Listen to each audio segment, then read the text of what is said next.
সকলকে জানাই শুভ নববর্ষ।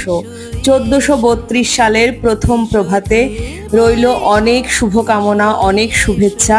বড়দেরকে আমার প্রণাম। নতুন বছর প্রত্যেকের জীবনে সুখ, শান্তি, আনন্দ, সমৃদ্ধি নিয়ে আসুক।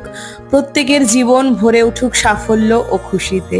মুছে যাক সব গ্লানি, অগ্নি স্নানে শুচি হোক ধরা। নতুন ইংরাজির নতুন বছর মানে নিউ ইয়ারটাকে তো আমরা সেলিব্রেট করি, বাংলার নতুন বছরকে আজ আমি সেলিব্রেট করব আমার মতো করে। তো তারই একটু ছোট্টখাটো প্রিপারেশন করেছি, আর তার জন্য লাল সাদা শাড়ির বিকল্প আমার মনে হয় কোনো কিছু হয় না, আর তার সঙ্গে অতি অবশ্যই একটুখানি গয়না। প্রত্যেককে জানাই আরও একবার শুভ নববর্ষ। ভীষণ ভালো কাটুক প্রত্যেকের দিন।